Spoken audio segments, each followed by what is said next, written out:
Hello, and welcome to this Divine Partnership Coaching video. This is going to be Path of the Empress, Step 7. And I've decided, since I've already haphazardly done it, that I'm going to make connections between the step numbers and certain tarot cards. It's already kind of happened, but the sevens in tarot are considered cards of reflection. In the Seven of Pentacles, we see a person looking down at this garden that they've grown with their pentacles in it. They're considering their earthly and material possessions, things that are of the physical nature. And with the, with all of them, it's about reflection. And in the major arcana, the seventh card is also the Chariot, which is associated primarily with the sign of Cancer, and it is about momentum and choice.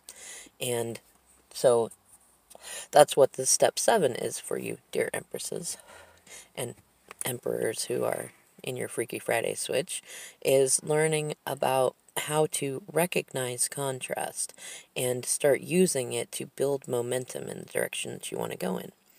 Now, the best way that I can think to teach this is by going with the contrast that you already have in your life, and most often that comes through other people doing things that trigger us. And it could be like, say that you have you go to the store and somebody is in a rush, and because they're in a rush, they're rushing you, and you get annoyed and snap back at them to stop trying to rush the situation. Now, you could take that as just an ordinary, mundane, muggle experience, or you could choose to embrace the absurd and recognize that that is a moment for you to build momentum, should you choose to do it. There are no wrong choices. You could just ignore it. And if you're able to really just let that go and not even worry about it, then just let it go. But if it resonates in you, if somebody says something to you that's hurtful, or they project something onto you that is of their pain body, and it stays with you, like if somebody says, you're being too slow, or you're not getting a real job, or you'd look better with makeup on, or they're suggesting that you're not doing enough for them or caring enough for them, or that you're victimizing them or being a bully or a villain, or there's so many different ways that things can be triggering. Somebody could pick on somebody else and that triggers you. Somebody could abandon somebody else and that could trigger you. There are so many different ways that we get contrast. It could be an argument with your divine partner, or with a karmic partner, or the parent, or a child. Like, these are all forms of contrast, and you can choose to look at it in the sense of, and I did some other videos on this, but like, remove the people from the equation and figure out what the universe is offering to you in this, in the opportunity. And like, for me, when I get presented with opportunities of contrast, then I get to choose, how am I going to respond? What is, how, like, and for me, that's a matter of affirming who I am. And part of who I am, like, I do have core values. Like, I consider myself a kind, reassuring, authentic, and fun person, and a healing person. But I also consider myself a person who is open to influence to a certain degree. Like, I am curious about who I am in each moment, because it allows me to no longer hold myself in like this rigid place to where I have to always be this kind of person in every single situation. It allows for a humanness to occur. And so when I come across contrast of somebody else, well, let's say that they're criticizing something about me, right? Like, in the past, I would have taken it like, oh, they're not really seeing me, or, oh, that means that I'm not good enough, or like, I would have really taken a hit to the self-worth, even if I didn't say it, even if I blew it off. Like, that really, I would have taken that in and allowed that to affect me. And now, the way that I look at it is, I first think, you know what, it's only hurt people that that hurt people, whether intentionally or unintentionally. And so I already have a space of unconditional love, even for the people that do things that they either are aware or aren't aware are hurtful. So that removes a certain amount of judgment, because I know that I have also done the same thing. That raises vibration up a little bit more. And then I look at what's the contrast that they're providing me with. Like, are they suggesting that I'm not capable of doing something, or are they being controlling in a sense that, like, they don't feel like anybody else could do it right, so they have to be the ones to do it? And in the past, I might have, like, that is the contrast. Like, in the past, I would have taken it like, if somebody had to be so controlling that they wouldn't allow me to help, that was a judgment towards my capability. And whereas now I recognize there's very little to do with me and everything to do with their fears of powerlessness, which I can resonate with, especially as a type 8 Enneagram. Like, that fear of powerlessness really drives us to do a lot of things. And now, if I have somebody who is reflecting that back to me, like a fear of powerlessness, then I know that each person and thing in my vibration, I mean, my vicinity, my environment, are in some form or another reflections of me. They're either people who are in alignment with me, they're part of my soul tribe or my divine masculine, or people that I'm intended to, I was going to say the karmics, but like, karmics can also be students, people that have come to learn something from you, and you're to learn something from them. So when you get to the positive side of creating new karma, when you've cleared your old karma, then you teach you teach others how to remove their karma. And then that becomes another karmic role, more of a temporary positive karmic building. And what's nice is and this it's an Abraham Hicks thing, when I remove the person, like the identity of the person from the equation, and I simply look at what is the contrast that they're providing me. Is there something within me needing to be healed?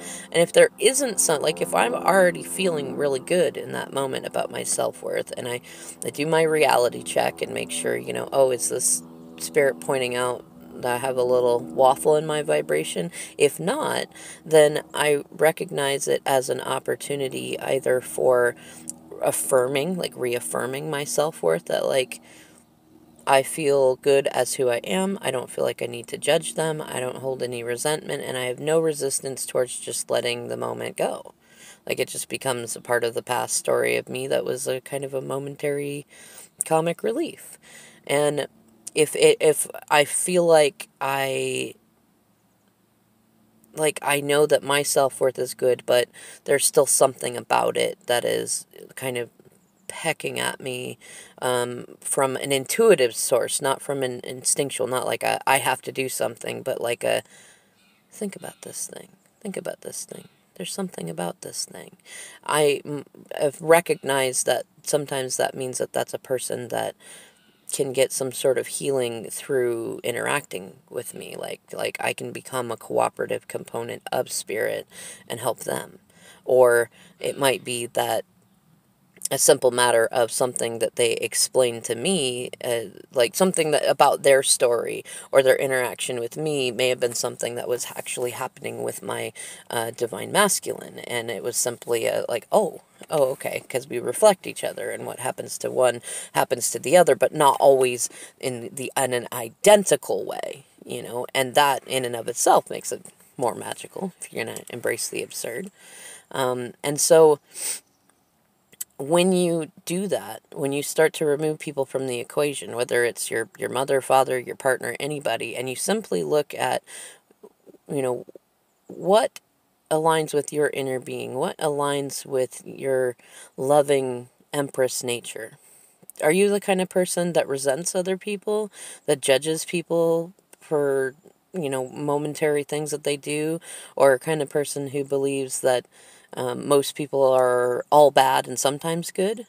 Or are you the kind of person that recognizes and has a certain sort of empathy that we all have dark night of the soul moments, we all have ego moments, we're all made up of light and shadow, and that to judge another is to judge ourselves? And are you the kind of person that looks for the good in others?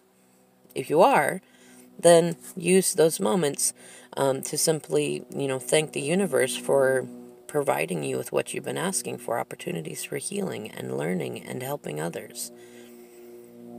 And then as the more that you do that, the more you do that with people that provide contrast to you and situations that provide contrast, like if your car dies, rather than saying, oh, I've just got such horrible luck, instead maybe think about, like, maybe there was something that you've been meaning to work on that you could work on in the 20 minutes it takes for somebody to come and bring you gas or jumpstart the car or whatever. Or maybe there's something within your vibration that is causing blockages and resistances that are so important to work on, and it's now like manifesting around you.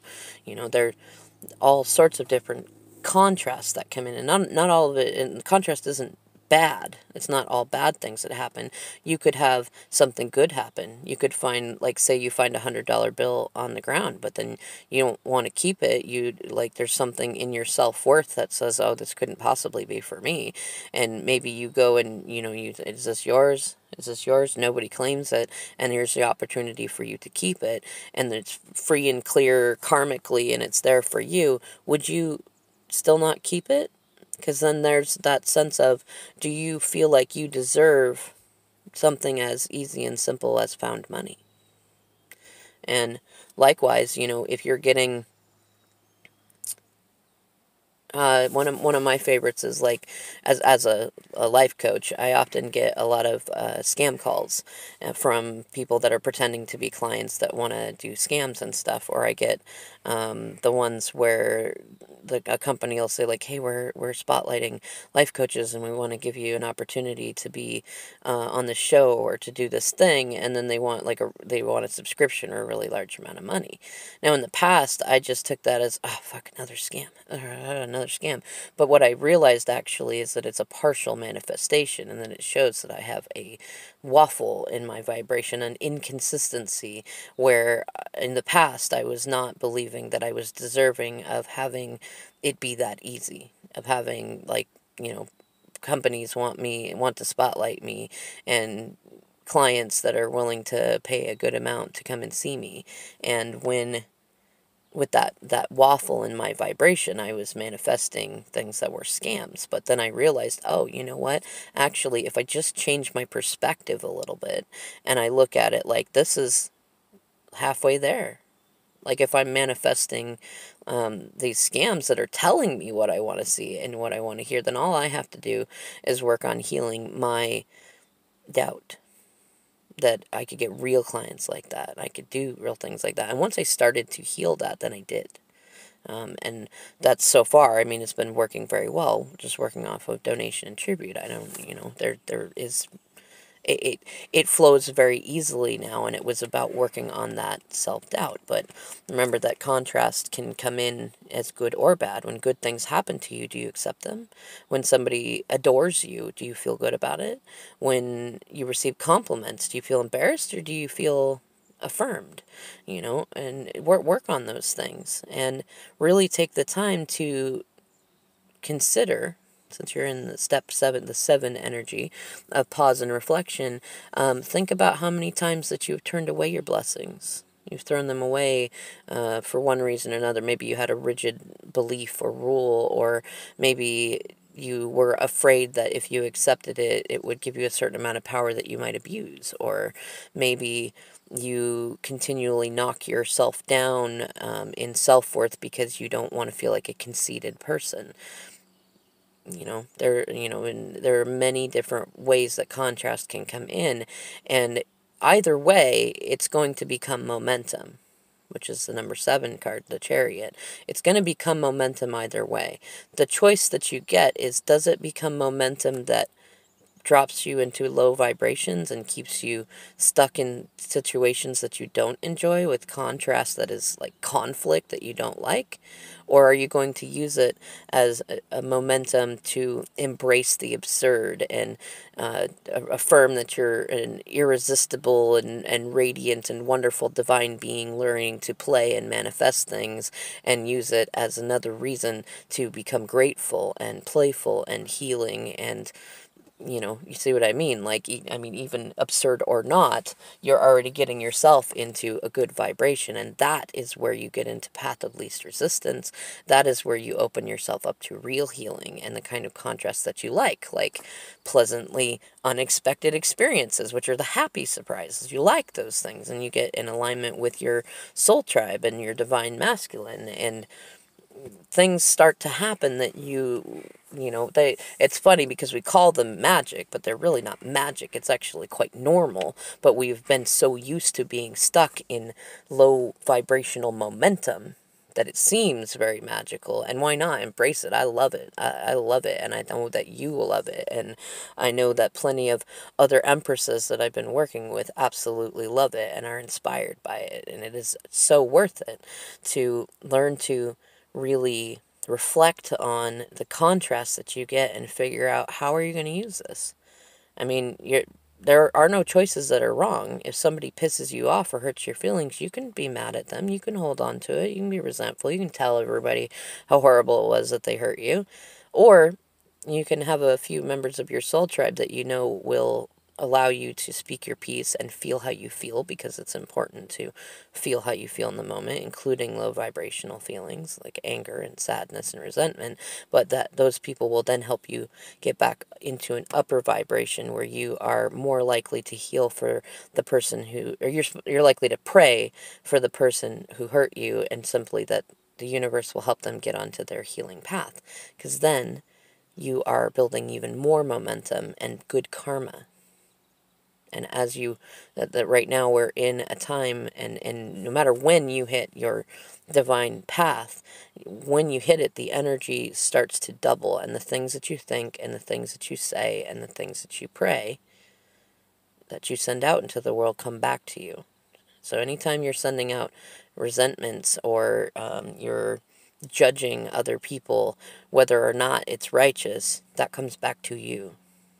And so it's very important to, yes, let yourself feel how you feel, acknowledge how you feel, and be true to that. It is an authenticity that many people have not yet mastered.